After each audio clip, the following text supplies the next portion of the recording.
Hi, I'm Margaret Heffernan. I'm a professor of practice here at the University of Bath School of Management. I've led 5 businesses, that's the practice bit, and I write books and articles about how leadership does or doesn't happen. So I'm pleased to be introducing the first of these webinars that's bringing together some very, very smart practitioners to look at the biting issues that we're all facing in the COVID-19 crisis. This is the first time that the School of Management has done something like this before, so it's a bit of an experiment. So I would crave your indulgence in case anything in our experiment goes wrong or seems a little peculiar. With me are some tremendous business leaders from different kinds of companies, different ages of companies, and they're here to talk about their experience through the pandemic and their experience of how business and leadership are changing in general. I'm going to introduce each one of them when I come to them so that we can crack on. And I'd like to start with one of the university's alumni, the regional CEO of the insurance growth markets for Prudential Corporation in Asia. Today, Wilf is in Hong Kong, but when I first spoke to him, he was in Dorset because that's where he had to go to initially during the lockdown period. But he is learning, as I think we're all learning, that the key to any crisis is the ability to adapt. So since he went to Dorset, he's now gone back to Hong Kong, where he expects to be for the foreseeable future. If that sounds a little confusing, you have to remember that Wilf got his current job in the middle of March, so in the middle of a pandemic. So my first question to you, Wilf, is really, you took up a brand new position in March. It was a new job for you. Where were you when the global lockdown started? And what did you need to do, first of all, to kind of get into gear in response to this crisis? Thanks, Margaret. And good morning, good afternoon, good evening, everybody. Well, first, full disclosure, I'm now back in Hong Kong, quarantining. But back at the start of this, began the role in early March when I was in Singapore, which is where I was based previously, where COVID had already kicked in. We were living with face masks there, working through a process of relocating to Hong Kong to cover 8 markets in Asia and 8 markets in Africa, with our children being back in the UK, so that being still part of our lives, hence the Dorset connection. So I've been I guess in that sense, having the, maybe not luxury, but the opportunity to experience unfolding COVID in different places, not least of which Singapore, Hong Kong, and the UK at different times. But at the time, as COVID was kicking in, well, I'd already been thinking in this new role, how can I effectively lead a business across 16 diverse countries as far away from each other as Nigeria, India, Taiwan.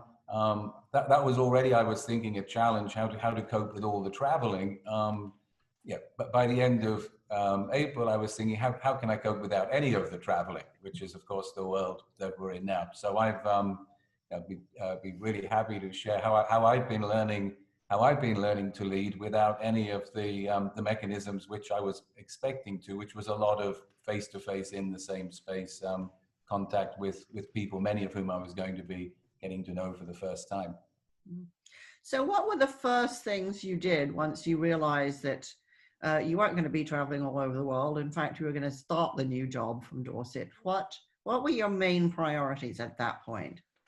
The number one priority, beyond getting to know the CEOs running the businesses and connecting with them, and make sure we did get connected without waiting until we could have a dinner together.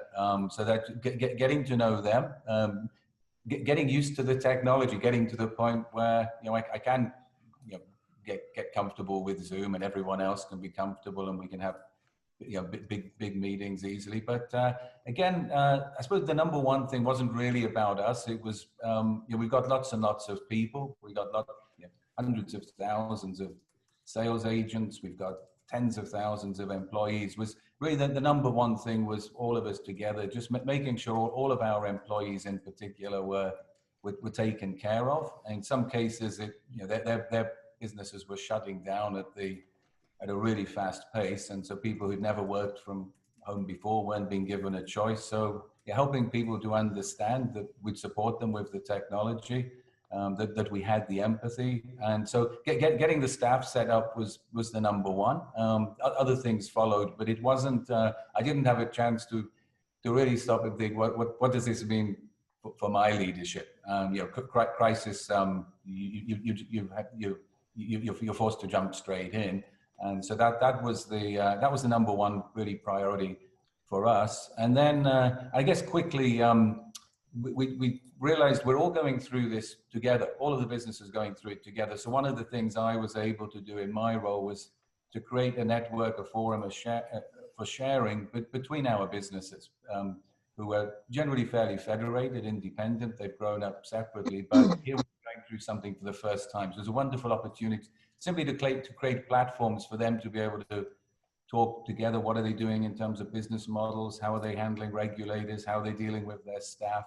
And so that was that quickly became apparent to me that in some of these central roles where often you question what's the value we bring, that it comes out at a time like crisis, helping people to come together and sharing what's happening beyond the general encouragement. How much of the infrastructure that you needed did you have in place? Because one of the things that's been quite interesting about this is, we've been talking about flexible working for almost as long as I've been working, which is an immensely long time. And so were you ready or not? It was a mix. In some of our businesses, our staff were already fully equipped to be able to work from anywhere in the world, anytime.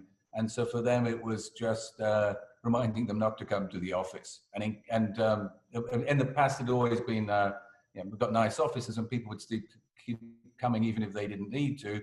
Now they didn't have a choice. So there it was relatively easy. For others, it just wasn't their way of working at all. And so we had a chance to see how adaptable we were, how responsive we could be, and equipping people to work from home. It happened within a matter of a fortnight. Everybody had what they needed. But for some of our businesses, it was really tough. Day one, people carrying big monitors home on trains because they didn't have it. I think the issues moved more from the physical infrastructure.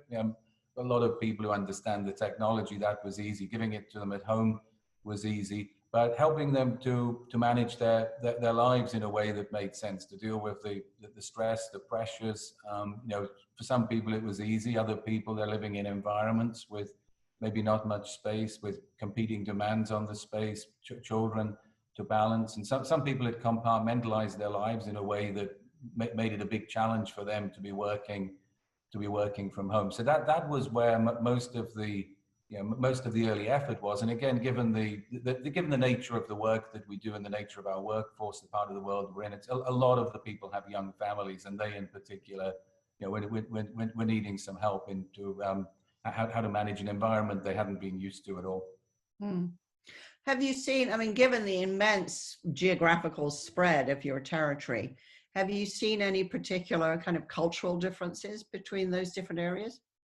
Yeah, we're operating in many parts of Asia, many parts of Africa, and the cultural differences are huge. Even inside some of these countries, the differences are very, very big. And so what's worked in some places hasn't worked in other places, particularly for our staff. But also we got generational differences as well inside markets. What's the normal way of working that would come easily for some people is different to others. But I guess there are some common themes as well, and there's some common threads. And I guess that's when we see the common parts of our DNA coming out. For example, the desire to put the customer interests at the front, to make sure we're still open for business, that our distributors are able to digitally enable their processes at a faster pace. Those were the common threads, and they have to say they generally outweighed the differences at a time like this. And our business is different in different places, but the fundamental human needs that we try to address have some common threads. This shift to working from home, has really precipitated the whole flexibility issue. Do you think in the past we just worried too much about control? Yeah, definitely. And I mean, we've a lot of the physical office that we have is there really to control people, and where inputs can be measured rather than outputs. So, and we've had a mix. We've seen as some of our businesses move towards, say, being more output-based, performance-based, then it's been easier for those organizations to not require staff to have working hours, to not require them to come to the office, just to make sure they've got meaningful, clear objectives, and to evaluate and let them figure out how, where, and when to do the work without supervision. And I think we're on a spectrum in terms of the level of sophistication in that regard and the level of development. I'd say the one thing that's happened with the COVID situation is all of our businesses have been forced along that curve at a faster rate than ever before. So managers who maybe didn't believe that they need to check in with people or see them now realize that they don't need to, and maybe their staff, maybe their teams are more productive, more effective without without that kind of observation. So I have to say, I think there's nothing positive we can say about the virus at all, of course. I think in terms of business practices, I think we're modernized at a faster pace in a way that many of our employees and many employees generally find engaging. And so managers who didn't feel comfortable to let go of some of the controls are now realizing it's, when they were taken away from them, it's safe to do so. It's okay. And they won't go back. I think this is one of the key points here, is that this is, unfortunately, the virus has gone on for a long time. It's given time, however, for new practices to be embedded to the point where, when all of us have the chance to go back to the old way of doing things, in many cases we'll say, why would we want to do that? Yeah, I mean, it's quite hard getting managers to relinquish control. So I think, the interesting thing will be when they can go back into the office, do those controlled needs reassert themselves, or have we genuinely shifted behaviors and in some ways shifted the whole idea of what management's about? Right. So are you afraid that we might actually go back too soon before those changes are embedded? Yeah, yes. In respect of that, I think that some people need longer than others to see the value of empowering, of trusting, of giving the flexibility. And so the reflex would be to say, like, when you can come back.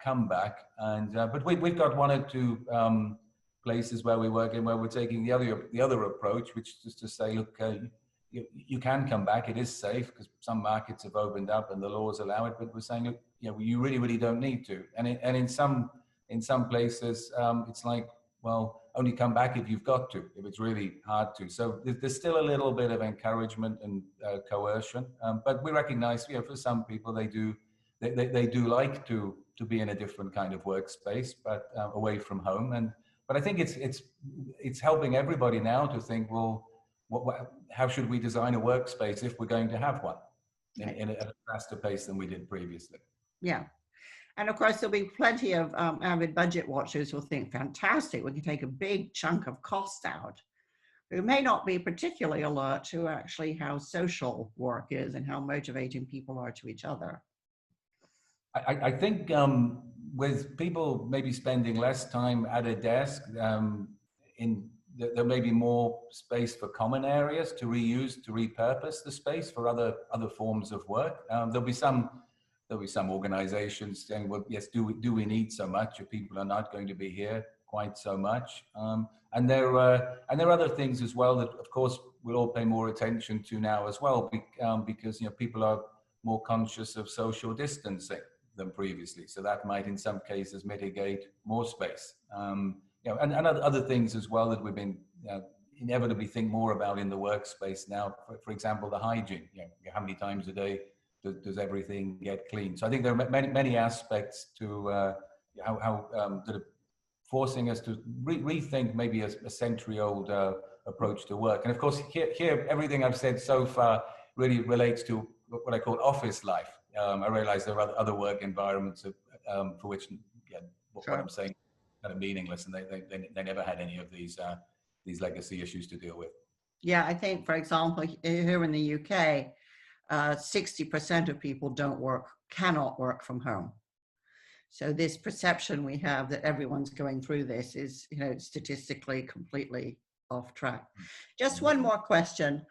You're in the insurance business, right? Were you insured against something like this? Can insurance handle this degree of uncertainty?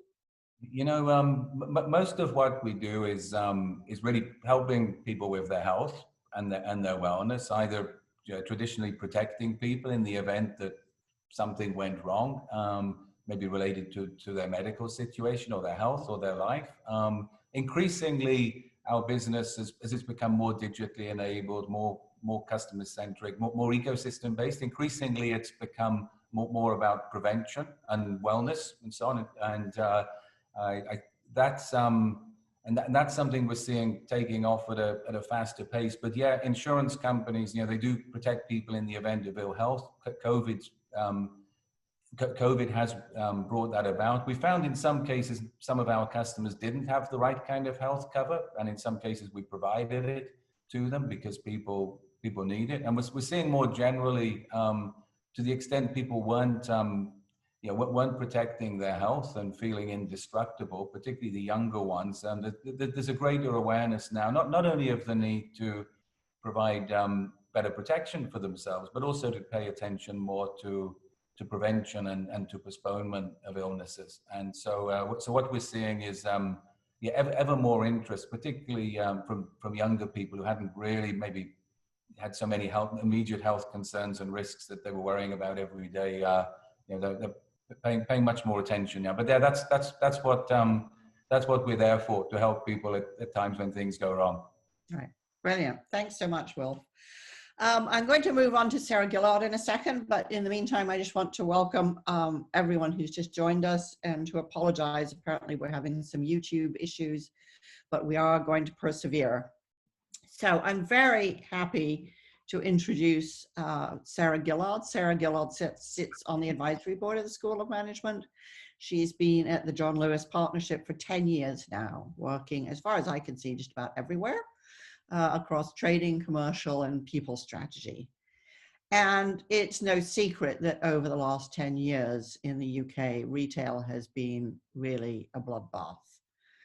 Sarah's seen many of her rivals stumble and fall, and John Lewis has had the extremely unpleasant challenge of competing with a rival that doesn't have to make a profit and apparently pays no tax. It's a brutal competitor to confront.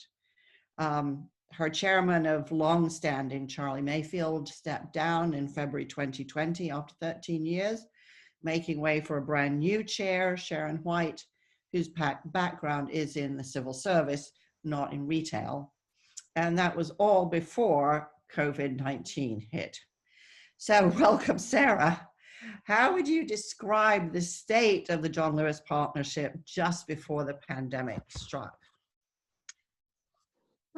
I think it was already going through a sort of existential flex point. I think, the state of retail, as you described, had been evident for a long time, and the partnership is 100 years old. And although it can do many things quickly, responding in significant ways to the changing environment, I think had not been as fast as was required. And so already the partnership, before Sharon joined, was going through a period of rapid change in order to better equip itself to survive and thrive in the future. And that was actually a really exciting time. I think a lot of people who join the partnership have a very sort of long-term view of success, and actually a lot of people define their career success as handing on a business to the next generation in a better state than they found it. And so the opportunity to reshape the partnership to be fit for the next generation and the next 100 years was something that was creating quite a lot of energy pre-COVID. And COVID, of course, has presented a huge amount of challenge, but arguably has given us an even greater opportunity to rebuild and reshape consciously. and with sort of deliberate intent. So yeah, there's of course a lot of challenge, but I think there was already a huge amount of excitement about the future and optimism. And you know, that still remains, and in many cases has increased despite the increase in challenge. Mm. And what was your customers' response? Because obviously your department stores had to shut down, but your food stores as Waitrose, kept going. What was the customer response that you encountered? How did that happen? How did your service of customers have to change? Well, I mean, the service of customers changed very, very quickly. As you say, John Lewis shut down. We actually shut the John Lewis stores before we had to, because the priority right from the beginning was the safety of people, employees, partners, and customers. And so we took that decision before we had to. Waitrose was responding to an incredible surge in demand and was inventing on its feet about how to manage people, queues, the safety of people inside the store, stock availability.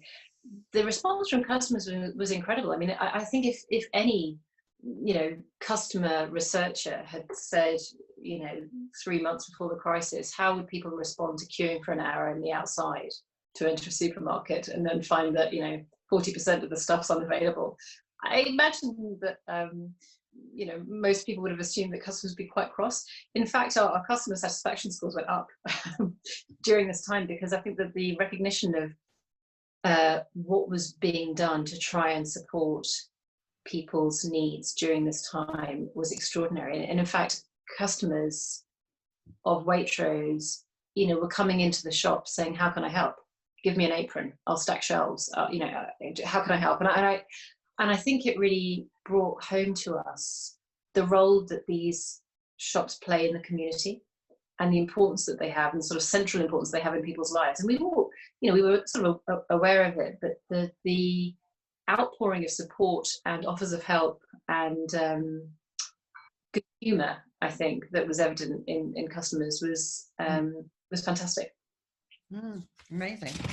One of the things I've been really struck by is with many of the organizations that I work with, they've adopted one of two tracks. The first track is, let's use all the technology and ingenuity we can to essentially build a version of our business that we can keep going during the crisis, and then and it will sustain us until we can go back to whatever we think normal is.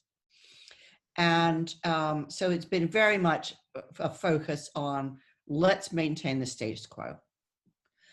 Others have taken this opportunity to say, oh God, everything's changing. When we come out of this crisis, we're going to go into another crisis, which is a climate crisis. We're probably going to go into an economic crisis. Crisis is here to stay. Let's forget about the status quo. Let's look at what are the resources we have? What are the real assets that we have? And if we were going to start today building a business, what would we make of these building blocks? And my observation is that the people adopting the second track are doing better. Much more energy, much more future focused, much more optimistic, much less of a sense of loss.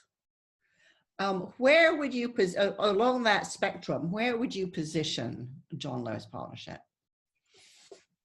Well, firmly in the second camp, happily. And I think, intellectually, we'd have wanted to be there anyway, because of the way the partnership is structured and the point of it. The point of it is business really at the service of humanity and society.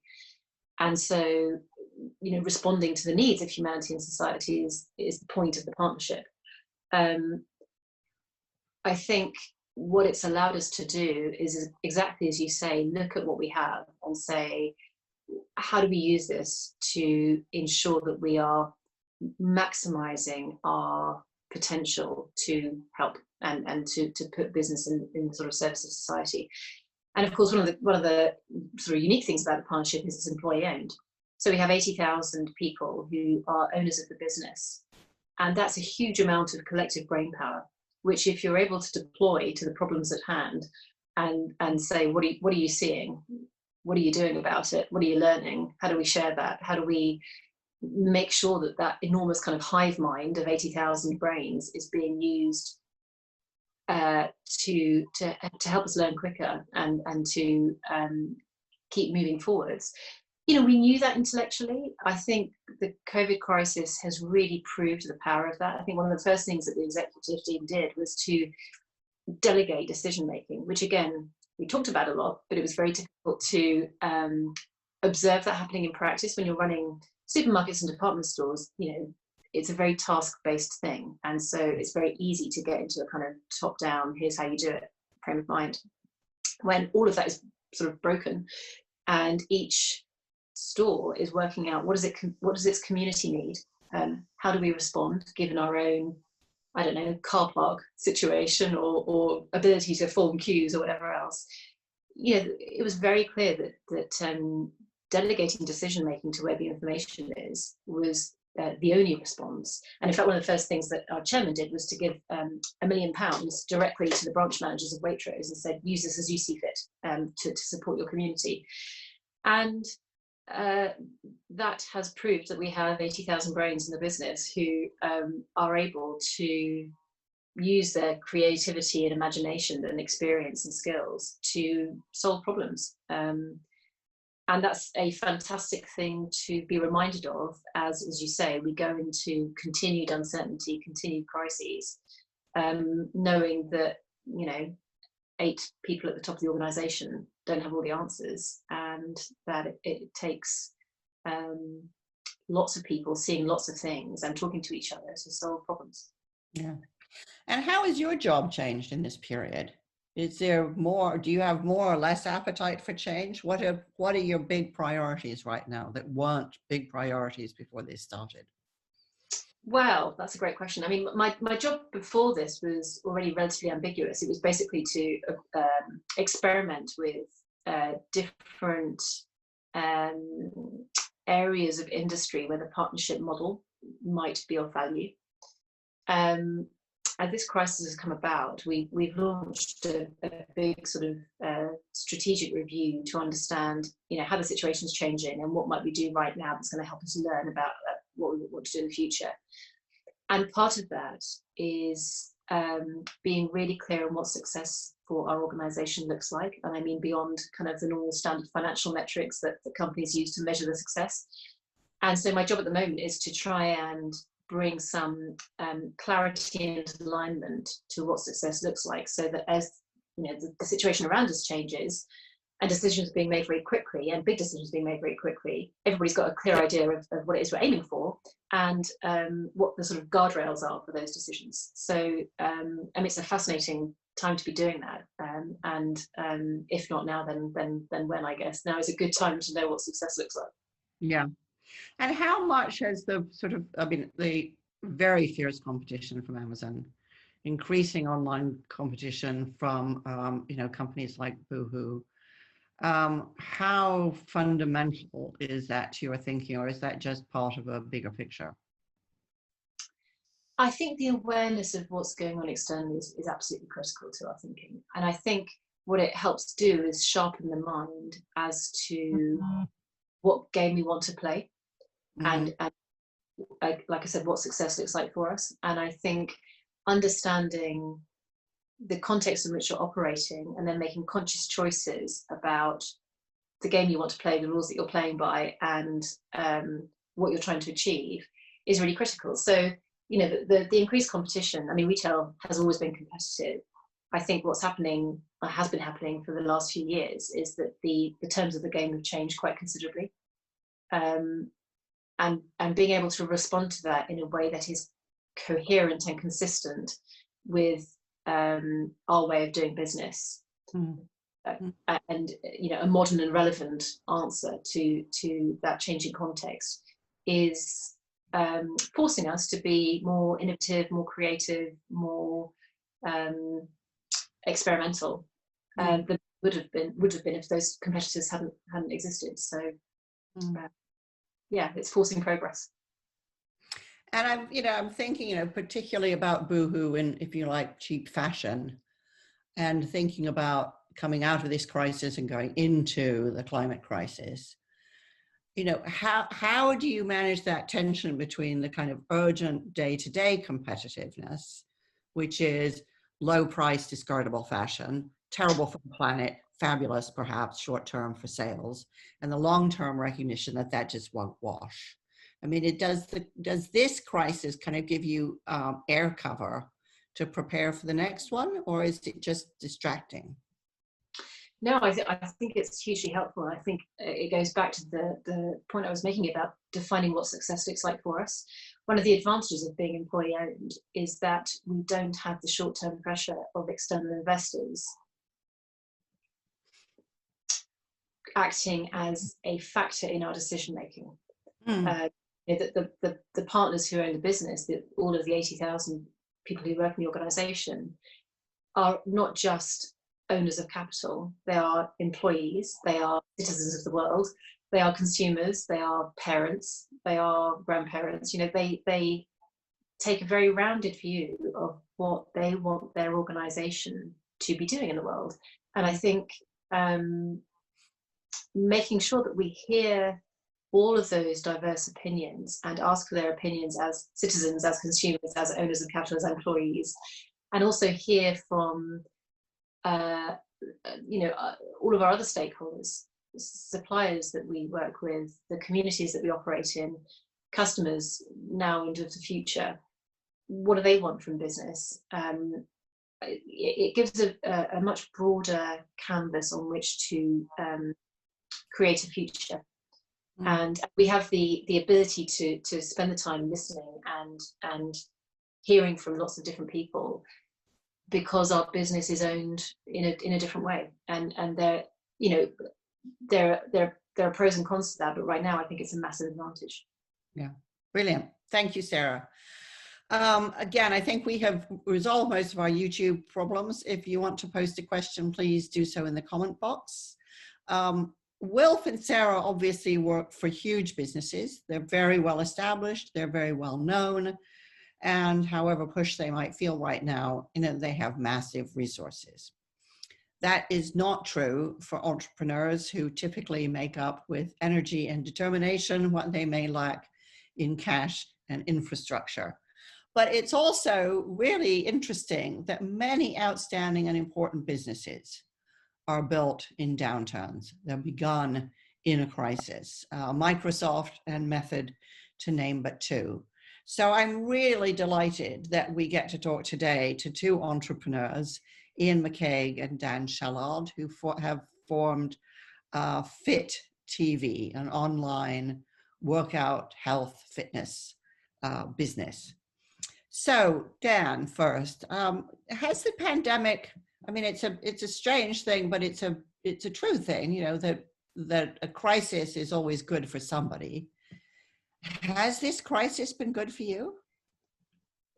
Yes, it's funny. I think we feel very fortunate that the implications of being in lockdown has definitely meant that there's been a lot more demand for our product. To put it into context, the business pretty much doubled in size in the space of a month.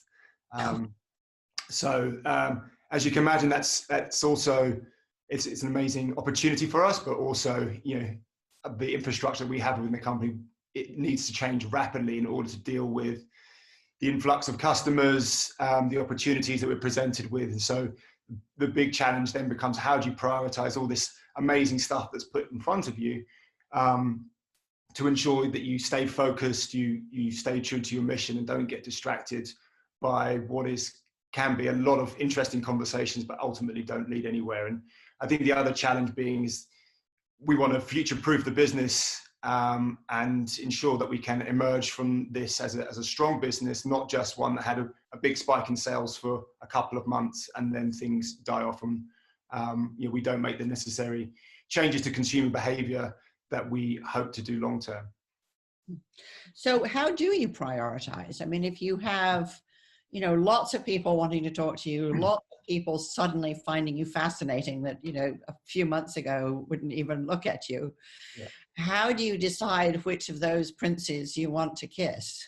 Yeah, it is about being quite ruthless with who we who we have conversations with and who we don't. I think one of our strategies pre-lockdown had always been to do partnerships as our growth strategy. So we've done a partnership actually with a physical gym chain just before COVID struck.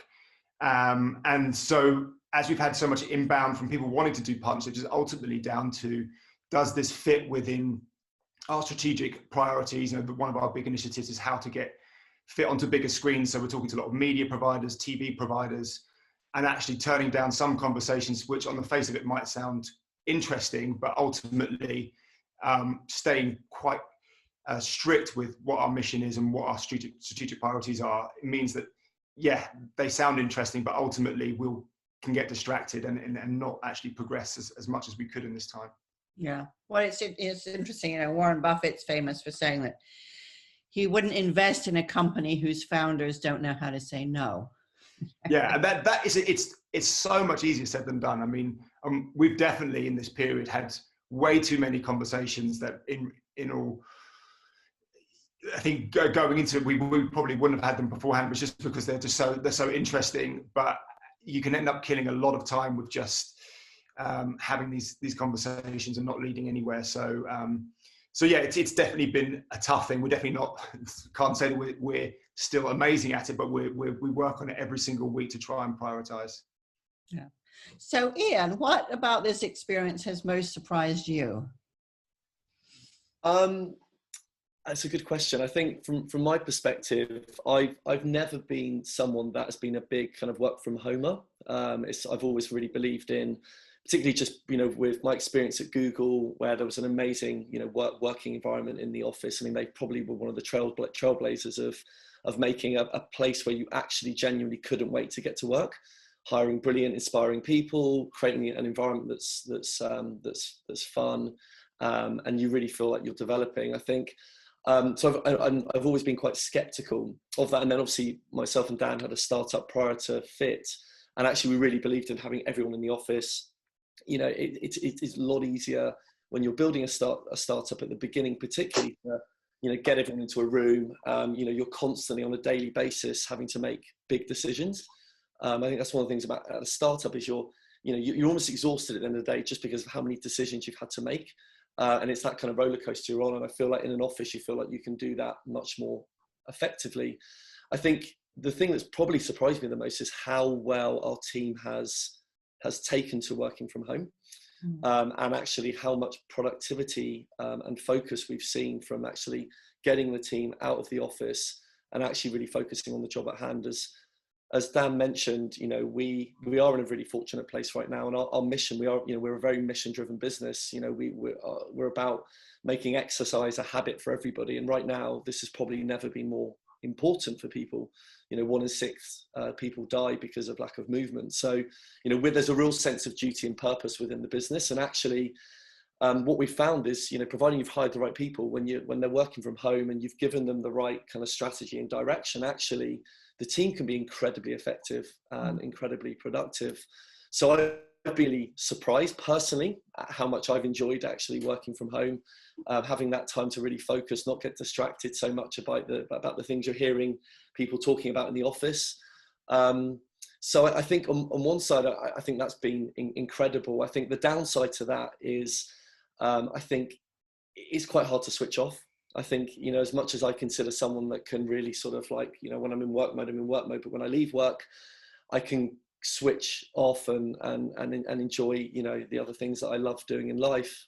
But it's quite hard, and I find it very hard, just particularly right now during lockdown, where we are really, you know, providing a service which is helping people stay sane, stay healthy, stay fit. It's been quite challenging, I think. So that the whole kind of switching off bit has been I think a difficult thing that I found. And actually from speaking to our team, and, you know, we've definitely tried to over communicate with our team during these times, where actually, you know, there's less of the kind of water cooler kitchen chat, you know, making sure that we're sort of checking with the team on a regular basis. I think that's one of the things that the team has struggled with. And although that kind of we've seen, we use a tool called Office Vibe, which is a kind of a sort of office barometer of how people are feeling. We've actually seen engagement rates go up over the last 3 months. So people are actually happier over the last 3 months. But actually the one thing that people have struggled with more has been work-life balance. Yeah, yeah. How far do you think, I mean, you mentioned earlier, you know, you and Dan have worked together for a very long time. You've done a previous startup together. How fundamental has the kind of long-term relationship between the two of you been to providing the kind of continuity of leadership at Fit? I mean, I definitely think it's a major factor, and I think one of the reasons why myself and Dan, when we left our last business, wanted to, you know, I suppose in a sort of masochistic way, go back and do it all again with each other, was largely because we know our strengths and weaknesses, and I think some of the things that we're very mindful of and acutely aware that we're not the bionic men, and we can't solve every problem, and we don't have all the skill sets and the toolkit to build a successful, what we hope to do is a generation defining business. And so really making sure that we hire the right people around us. We brought on board another co-founder who actually is another Bath University alumni, but came from the architecture degree, who brings a very, very different skill set to myself and Dan. And then it's really important as we build the team up, and our leadership team isn't just the three co-founders, but it's we've got again another Bath alumni as a finance director. And actually another Bath alumni, just thinking about it, as our head of people ops, who are really like bringing a very, very different skill set to the team. So, you know, for us, it's really about knowing our strengths, knowing our weaknesses has been really, really important. And what I think one of the areas where we identified really early on was the fact that we didn't have, we're not technologists by background, so actually hiring in a kind of really senior, seasoned kind of technologists that could support us. And, you know, we've done this all kind of pre-COVID. And I think, you know, when we talk to other businesses and when we talk to the investor community, and, you know, they compliment us for how well we've been able to kind of grow and weather the kind of the storm and the increased demand that we've seen over the last 3 months. A lot of the foundations were really built in the first sort of 2 to 3 years of the business being founded. And it was a lot of hard work, a lot of getting that team that we needed in place to be able to capture the opportunity, because, you know, in lots of cases when there is an abnormally increase in demand, you know, some businesses aren't able to cope and the wheels kind of fall off. And we were able to, you know, weather that because we'd set those foundations in place. And I think because we'd with our experience at Google and seeing kind of hyper growth and what amazing scale looks like, and then taking that to Qubit, where again we saw hyper growth in the early years of Qubit, we've made a lot of the mistakes, and we've continued to make mistakes, but a lot of the mistakes we've already made, and we were able to sort of set the business up for success, during this sort of tough time. Yeah, no, it's really fascinating that often it's just when everything starts to take off that everything starts to fall apart. And it is although it's what every entrepreneur dreams of, it's also the most terrifying experience of your life, really. Yeah, absolutely. You either love that journey or you hate it. And I think that's, I think like me and Dan often do this when we're hiring new people, but you give them the startup kind of health check and the warning, which is, you may be an A player, you may be amazing at what you do, but not everyone is built for startup life. It's a roller coaster, and it can consume you sometimes, but you need that kind of thick skin to be able to get through it. And a lot of stamina. Yes, absolutely. Dan, I just wanted to ask you, how are you going to decide when to go back to the office? So interestingly, we have a studio in East London where we film the fitness content, and we opened that up 2 weeks ago now, as we could do it in a way. We had to amend our filming schedule slightly, and the way that we utilize our fitness trainers and the staff there, but we were able to do it in a way that we only had 3 people in the studio at one time. They could all be socially distanced. So that can't happen from home. It needs to happen in the studio. So that's up and running.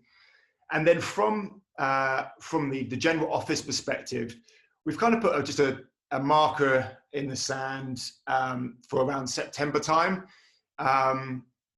So we're going to work towards that, but we still haven't finalized exactly the new way of working. We're doing a lot of listening right now to people about the pros and cons. As Ian mentioned, we have different temperature check tools that we use with the team. And over the the course of the next month or two, we're going to spend some time developing that plan with the team so that when we go back to a new way of working, it's what's right for our company and our team. And it does look different for different roles. As I said, the production team are always going to be in the office, but people like the engineering team, for example, do work really productively once they know what they're working on. Being at home, not distracted by other people, is important for that type of work. Yeah. Yeah, no, it's interesting. I remember one of the biggest tensions in one of my tech companies was the engineers wanted to be somewhere that was silent, and the marketeers were the people who made all the noise. And so, yeah, these debates get them right. Yeah, these debates have been. It's funny, as Ian mentioned. What was interesting at Google, there was actually a really big divide between commercial team and the engineers. Like there was very little cross-pollination between those two quite big departments. And I think, in our second business, Cube, I think we did better than Google. So we weren't that sort of scale. We're about 300 people. One thing we've been very, very conscious of this time around is like, you have to nail the understanding of different departments and cross-functional work. One of the things that we're in the process over time of putting into place is this concept of squads, where actually all you're doing is setting up a problem and it's a cross-functional squad that solves that. And so instead of having very siloed specific functional teams, every team is now a mixture of people from the production team, from the engineering team, just so that people can really understand how people work in those departments. Because it was, I mean, Google's clearly been extraordinarily successful, but that was always something quite bizarre from what I'd seen. In the commercial team, the culture was amazing, but it was very little cross-pollination with the engineering team. Brilliant. I'm going to move now to some fantastic questions that we've had from our audience. One of them, well, I mean, they're all excellent, but I'll start with one, which comes from Carol Daniels, which is a very simple but profound question, really, which is, and I'll ask each of you to answer it. What have you learned about your own leadership during this period? So has this amount of change given you insight into how you lead or how you want to lead? Wilf, can we start with you, please? Yeah, thanks, Margaret. Thanks for the question. It's made me realize that there's some things that I used to think needed to be done face-to-face that don't need to be. Some of the really difficult people decisions that couldn't wait and have had to be done remotely. It went against the grain, and I've realized it's not necessarily worse. It might be asking a CEO to leave, for example, or appointing a new CEO and introducing them to their staff. These kind of things we say, well, let's wait until we're in country, because it's better. And realize that in time of necessity, you really can do things in a different way. And if it's done properly, it's not necessarily a worse way. I would say the other thing is, thing I've learned about leadership, again, related to location and timeliness, is we can bring people together as leaders much, much more effectively than I'd realized. I'll share an example. We just spent most of the last 3 days on a combined workshop on our purpose and values with our leadership teams from Taiwan and the Philippines. We had facilitators from lots of different places. Normally we'd have probably spent quite some time trying to fix up dates when everybody could travel and be there, and it would have taken a lot more time out of everybody's lives and a more extended time.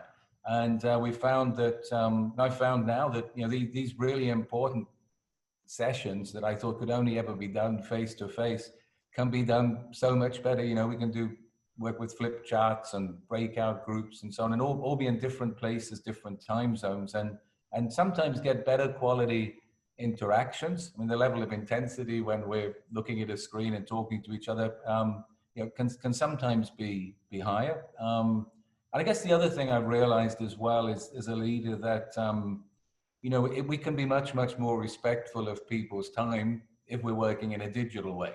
So, for example, in my case, I'll visit a country, and if I've traveled maybe for 18 hours to visit some people in the team, they'll feel obliged to invest some of their personal time with me.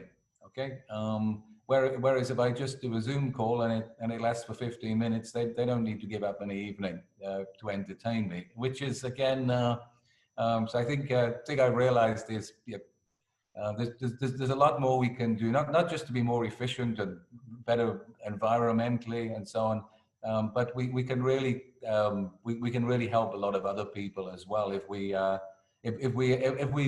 embrace the technology. You know, that we've all been doing it to different degrees. When you don't have a choice, then and everyone's doing it, then we can just be much more productive. So that's one of the many learnings. That one jumps out, Margaret. Right, thanks, Sarah. I think for me, it was something again that I'd always wanted to believe that was true, was the sort of humanity of leadership, and the importance of empathy and vulnerability. And again, you can read the books and go, yeah, that's really true, but there's still a very thick professional veneer that people put on, you know, including me. And I think what the crisis did was not only break that down. So, you know, you saw people's kids and their cats, COVID beards, and, you know, you saw the kind of full glory of the whole person. I think what it also really has done is helped bring out the individuality of people. Because at work, you know, that it's very easy to kind of sort of dress the same and sort of show up the same and become homogenous. And I think the diversity of people's actual lives has become far more visible and real and relatable and interesting. And I'm hoping that creates a sort of more rich and diverse and inclusive environment for people to be themselves. And also helps me and other leaders listen hard to people whose experience is clearly different from our own. And that's much more visible in a Zoom call than it is from the office, where people have sort of put on the professional armor. So yeah, I think the kind of the empathetic, vulnerable human style of leadership, which perhaps had been seen as a soft choice, is now being seen as a powerful choice and a very valuable one. And I'm enjoying being able to much more fully inhabit that style of leadership than perhaps I was before. Great, thank you. Dan? For me, it's just, this has really highlighted the importance of building strong relationships with your team.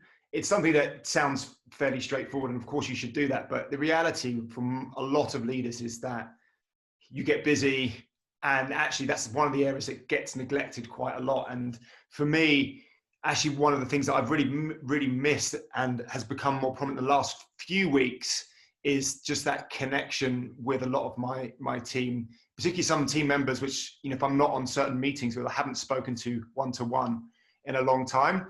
And so what we've actually started to put in place now digitally is a lot more regular random catch-ups with people and coffees. And so I think, you know, going back when this does all end, it's just ensuring that you're carving out that time to really get to know your staff well, because I think that's ultimately why we've been relatively successful in this transition, is that, you know, we've built those relationships over a long period of time, and people, you know, trust you as a leader and trust their colleagues to be able to get through it. So I think it's just highlighted more than ever to me just the importance of carving out time just to get to know people and to build strong relationships. Right. And of course, you've got people who've been joining during the pandemic, don't you? We do, yeah. I think we've hired, I think probably close to 10 people now during the pandemic. So it's, I mean, that's, yeah, going back to my relationship point, the onboarding process, yes, you can do it digitally, but you can't, I don't think you can replace that face-to-face connection that you have when you're by the water cooler having just a general chat and building those bonds. It becomes, I think, via Zoom, it becomes a little bit more formal. And you tend not to have just getting to understand somebody's background and where they've been and their thoughts and opinions on certain things. So it will be interesting to see the data in about 6 months' time on how these people have onboarded. but we are doing as much as we can digitally. But I'm still a strong believer that when we get back in the office, we need to ensure that we do spend, we really put in place a strong hybrid model that allows people to have the flexibility, but not neglect those face-to-face relationship building. Yeah, right. And Ian, what have you learned about your leadership or changed? So to be honest, I really align with what Wilf, Sarah and Dan have all said. I can really see lots of those elements, things that I've certainly, when I'm reflecting on the last sort of 3 months or so. I think just to go a little bit deeper on what Dan was talking about, I think, in lots of respects, I'm kind of been almost sort of boasting about the fact that you can be hyper efficient in at home with these, like I talk about these like turbo 15-minute meetings. No longer do you have to travel into central London to go and have an hour-long meeting. You can have these really condensed, hyper-focused meetings, which is great. But at the same time, I think one of the downsides, certainly with over the last 12 months, has been the strain that's been placed on the relationship with the team, and I think you've got to almost leverage the fact that you can have these very focused meetings, and it's almost over communicating. Frequency, I think, has become a bigger important, and the fact that actually don't just have once a week or once a fortnight a catch up with your team. Make sure that you're talking to them on a regular basis. And I think one of the things that I've really been trying to encourage with my team, particularly with the younger generation, I think, where there is a bit of a culture of a sort of instant messenger, and we use a tool called Slack, and I talk about the Slack culture, where it's just very easy to ping someone to ask them a question or to to have that communication. I've been encouraging people to pick up the phone, and I think that's something, again, you even find yourself falling back into, like when you're really busy, you're only got a minute between meetings, but it's so important to pick up the phone and have that conversation. I think that's something I've been trying to instill with my younger team, and so far the feedback I've been having from the team has been really positive, that they've really, A, they can get things done more effectively, but B, it just makes them feel generally better, because sometimes you can go through a day without actually speaking to anyone. So that's probably been my biggest learning. Yeah. We've had a lot of questions about balancing the short term and the long term, and how far has the crisis revealed an absence of long-term thinking? And one of the things I've written about quite a lot is the degree to which a vast swathe of businesses has been so focused on efficiency and just in time that actually they worked on such tiny margins that they had very little robustness and capacity for adaptation in their systems. So lots of companies that suddenly discovered that actually, once lockdown started, they couldn't keep supplying products, and they couldn't keep supplying products either because they didn't have them, or their suppliers didn't have the parts they needed for them, or the suppliers did have the parts, but actually because they'd always had a rather brutal relationship with that supplier, they were not top of the priority list. And so there's a very interesting kind of tension here between being super efficient, which means very tiny margins for error or surprises, and being robust, which means actually you're a little bit less efficient, but when something completely unforeseen comes along, you have more resources, a little bit like, giving £1 million to Waitrose. You have more resources to make some very meaningful adjustments. So I wonder if any of you would like to talk about the degree to which maybe now we see that uncertainty is endemic in the world, and that there are going to be quite a lot of things that we cannot predict. Is that going to change our thinking to being more long-term or less? Dan, I saw your head shaking, so I'm going to call. I mean, I guess it's a slight adaptation of that question, but the industry that we're in, the fitness industry, it's been really fascinating to watch how it unfolds with these traditional gym concepts, and our thesis has always been that if you put the customer at the center of building a fitness solution, you wouldn't just have a physical facility, because it can be inconvenient, but it certainly has a place in the overall fitness toolkit. But our thesis had always been that you need to be in the home, you need to be have a physical presence in the gym and also outdoors. And what's happened is, in the space of space of a month, now every gym's all of a sudden got a digital offering, and it home on this like knee-jerk reaction because they hadn't planned further forward on what the consumer actually wants and needs, has meant that they're now scrambling around trying to get together a digital solution. So what's going to end up happening is they're now going to try and completely change their skill set in a matter of months and build a technology product that ultimately won't be fit for long-term purpose. And so, yeah, I think we've been in quite a fortunate position where that's always been our thesis, and actually thinking about the customer first has meant that obviously we're able to capture it now, but also in the future world as well, where we believe that the consumer will want this more dynamic, multi-channel style of fitness. We'll be able to play in the physical world as well as the digital one. So it's been quite interesting seeing how the traditional players have now, having not really thought longer term and been very short term, and ultimately their businesses were, how do I maximize my return on this piece of real estate that I've got, not actually how do I get my consumer to build a long-term fitness habit. And then they're having to change their mindsets very quickly. Yeah. So I think that's quite interesting, because it's a lovely paradox, which is actually, if you want a long-term business, you have to pay a lot of attention to those minute-by-minute interactions with people, and you have to invest forward much more dynamically. Whereas I think in many of the organizations I work with, strategic planning is fundamentally a financial exercise and nothing else, which means when something like this comes along, you don't really have much of a story to tell, except you kept the margins, slim. Exactly. And I think, yeah, as I touched on before, I mean, a lot of these traditional fitness businesses are essentially just real estate yield businesses, really. They're not actually thinking about what problem am I solving here? What is the offering that I'm trying to create about? Is what I'm trying to create just about how do I maximize this piece of real estate I've got, or is it actually how do I make sure that my customers' fitness needs are addressed? And it's very different ways of thinking, and I think that they've all been caught short.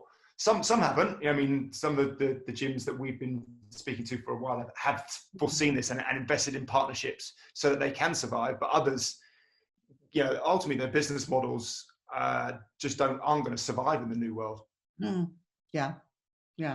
Sarah, you mentioned diversity. And obviously in the context of Black Lives Matter, diversity suddenly has an urgency, which again, like many long-term goals in companies, somehow kept falling off the radar screen for about the last 30 years. How far do you see genuine committed diversity being a priority that lasts? Because we've been talking about this stuff forever.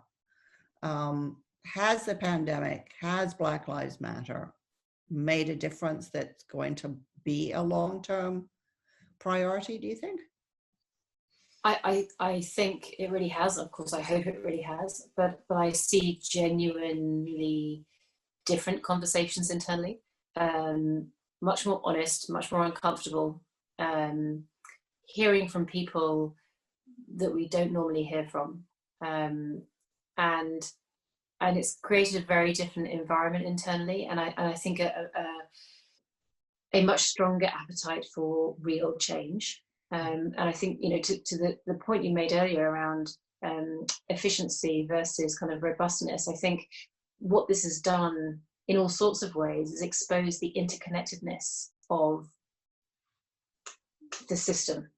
And I think if all of the elements in that system don't feel that they are part of a collective endeavor, then the fragility of the system is exposed. And I think observing the fragility and where it is and what the cause of that is has been really revealing for probably all organizations. And I think each will make their own choices about what they want to do about that. And I think, to be honest, I think responses will polarize across organizations. Those that have observed the fragility and want to become more resilient and robust will take real action to understand and improve the relationships where that is critical. for others, they've made a side that, you know, most expedient, most efficient, cheapest is the priority for them, and they may well make different decisions. But I think for us as an organisation, as I said before, already pre-COVID, there was a very strong sense of this being a moment of change and being able to consciously build an organisation that was fit for the future in all aspects. And I think, you know, diversity and what diversity and inclusion really mean for our organisation is an extremely live topic, and there is way more kind of energy and proactivity, I think, in that arena than I've ever seen before. So I think it's another massive reason for optimism. Mm-hmm, mm-hmm. Wilf, do you see this as a significant moment of change for Prudential? The COVID situation, or? I mean, I'm thinking more broadly. I'm thinking both about COVID. I'm thinking about, you know, the looming crisis of climate change. I'm thinking about the diversity issue becoming much more real and urgent as a strategic priority. I mean, there is a lot on the strategic agenda, together with a sort of sense that actually, if companies can't prove that they're a net benefit to society, maybe they shouldn't be there. Is that something that that is characteristic of true of Prudential? Yeah, I mean, our business is a long-term business, not just because we've been around for a long time, but just the nature of the relationships we have with our customers. In many cases, you know, they really are lifetime relationships because of the nature of the product, the nature of the service. So we, you know, and people are, you know, by and large, people are living longer and longer and longer. So those relationships are becoming longer term. Our thinking increasingly has to be further out into the future, and we're also seeing, you know, consumer tastes are changing, attitudes are changing, and I think the COVID's accelerated that. You know, people are more concerned now about things that maybe weren't on their minds previously. So an example would be, I think of a UK related one. You know, I mentioned earlier the prevention of illness and postponement is really important to our customers, and so we've been working with Babylon Health for the UK we've been working with an app of theirs that provides an AI-based virtual consultation with doctors to people everywhere, which can be convenient for everybody. You know, they don't maybe need to go to a GP in the middle of the night, but it's particularly important if you're living 3 days walk from the nearest doctor, for example. The take-up rate of this kind of technology, this kind of support from our customers is, of course, it's accelerated at a time like this where people more than ever thinking about health risks, hygiene risks. Do they want to go out when they've got sick family members, and so on. So what we are seeing is the role that we can reach more people, and I'd say to a certain extent we felt we were on a rapid digital journey, but the COVID situation, when old business models disappear overnight and you're fully focused on the new approaches, that definitely gets that gets accelerated at a time like this. We've related to this, again, it's not just about changing the work, but upgrading the skills of our people. There's no point, you know, having a plan to do this if you don't give them the skills to learn about AI and to apply it, for example. So that, I think that's all being accelerated. Slightly different on the diversity approach, because again, just the nature of the business, we're in multiple markets, highly competitive markets, everywhere, wars for talent everywhere. Apart from embracing, you know, diversity on every gender or demographic or whichever dimension you look at it, apart from kind of embracing that on the basis that it's the right thing to do, there's also a commercial logic. If you want the very, very best people to work for you, then it makes sense to pay no attention to how old they are or anything like that. And so I wouldn't say we've been particularly affected by that. But what I would say is, back to an earlier point, we're now able to engage our people working collectively more than ever before. So there are some markets where we have maybe 30 different nationalities working in the country, and there are others where it's not like that. But again, using Zoom and Teams, we're able to bring people from 15 different places to work on projects, appreciating the value that others bring from different backgrounds at a much more accelerated pace. I mean, it's it wasn't normal for us to get people from Cambodia and Uganda on the same call, and they didn't visit each other very often 3 months ago. Now it's a natural thing to do. So we've had to do quite a bit to accelerate that network development as a result of this. And then I think the appreciation, the inclusiveness is coming. Partly as a result of this situation. I'm not sure if I'm answering your question, Margaret. Well, I think the acid test will be, if that diversity becomes much more active, will that mean that ultimately in the C-suite, you see more women and more ethnic diversity, more cultural diversity, more sexual diversity, and so on? And because we have all been talking about this for a really long time. I mean, it's been a serious business issue forever, but it's mostly been a serious business issue on which we've made really lamentably little progress. Martin Knox is online, chomping at the bit with a question, which is he wants to know from each of you what you're going to stop doing and what you're going to stop doing. So I wonder if Dan, I can just start with you, and if you can just give some pretty short, pithy answers to that, please. What am I going to stop doing? Good question. What am I going to stop doing? I'm going to, I think let me start with what I'm going to start doing. First thing I'm going to start doing is spending more time with my team. So actually one of the changes we're making next week is blocking out time in my diary to have 20-minute coffees with my team going forward. And that will continue as much as we can scale that. Obviously we're about 50-person company. And so that will scale to a certain point, but really trying to spend more time with the team.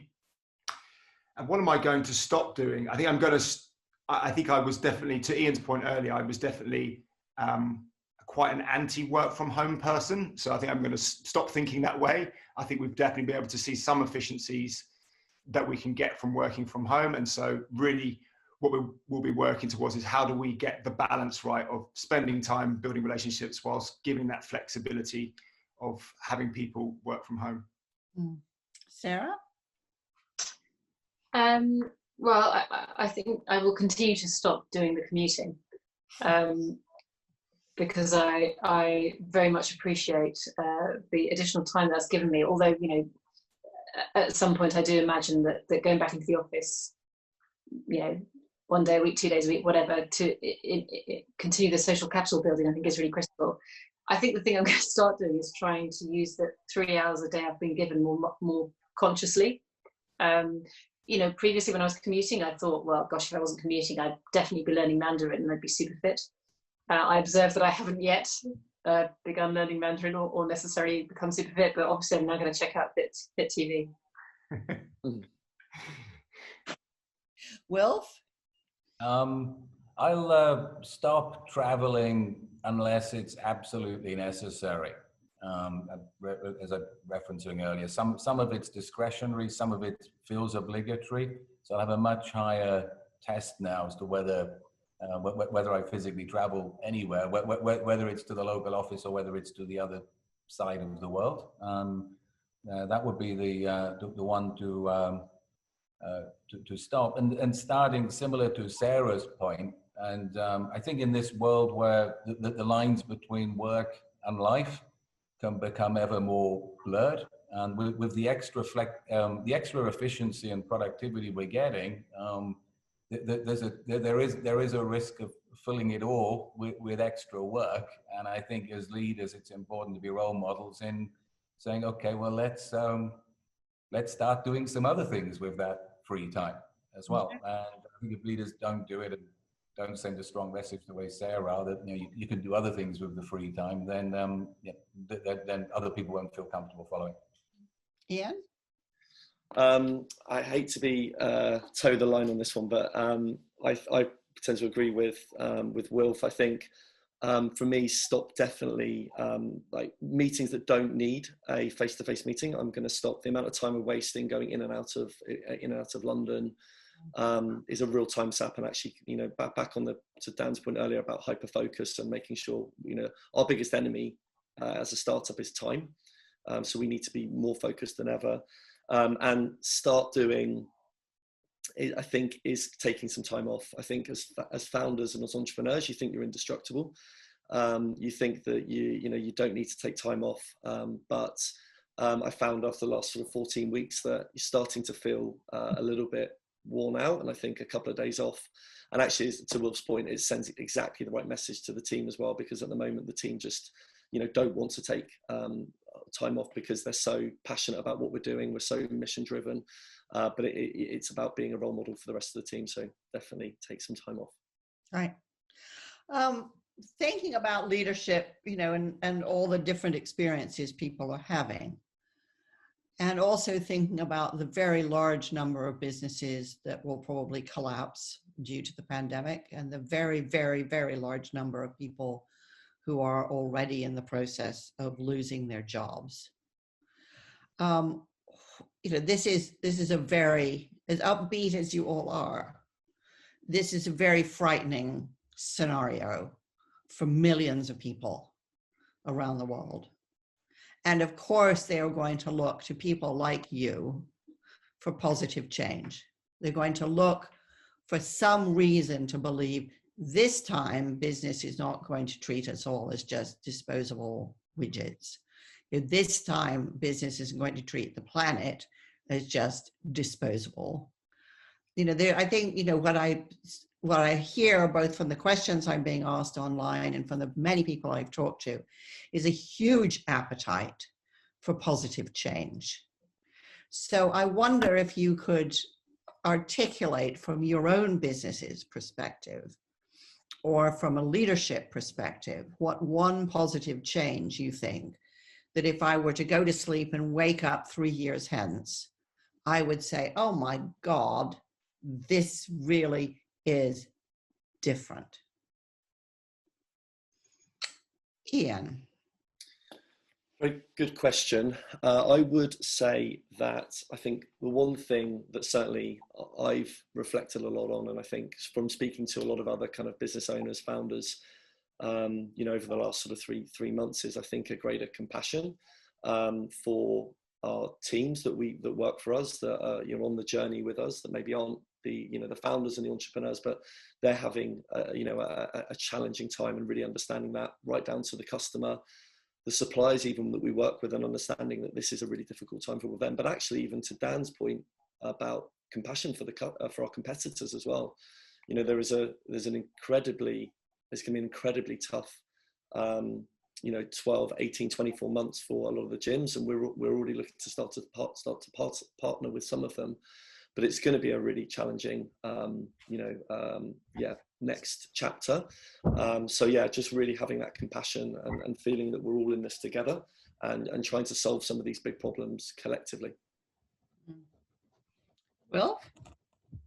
Yeah, I don't think you'd see the change in 3 years' time, because the simple tactical things that we might do, which of course we do, like providing free cover and deferring people's premium payments and so on, that's not going to be ground changing.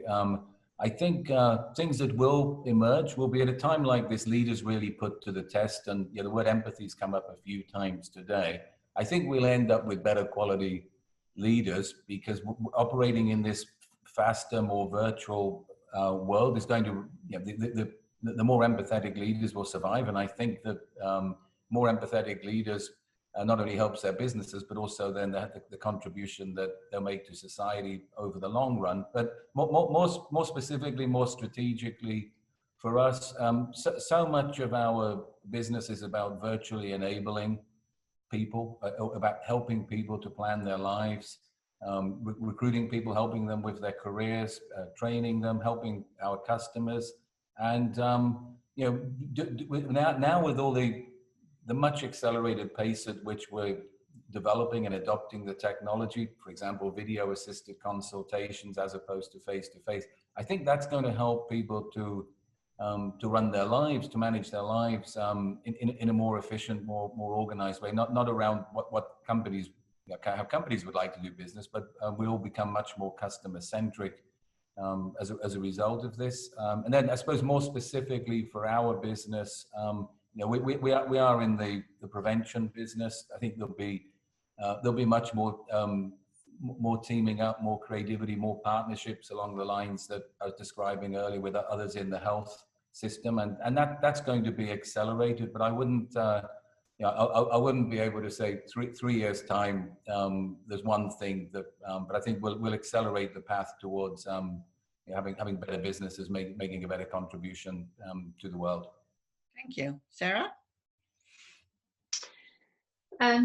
I think for our business and for many other businesses and for society more generally, I think the value of key workers has become incredibly visible during this time. Who are the people who are actually keeping society running and delivering food and delivering care and helping the most vulnerable? And I think, again, the concept of sort of servant leadership has moved from the sort of intellectual and hypothetical to the reality. Leadership's job was absolutely during the crisis, and is, to make sure that they are creating the conditions for the key workers to add the value that they can. And I think the recognition of that, now that that's been seen, you can't unsee that.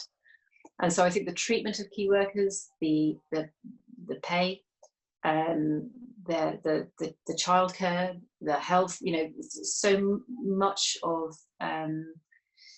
we rely on these people, on these jobs and the people who do these jobs, and the people are now visible, and I think that's a fantastic thing, and I think that's going to change the concept of leadership, and actually the sort of the upside down management is going to become much more real in our business and in many others.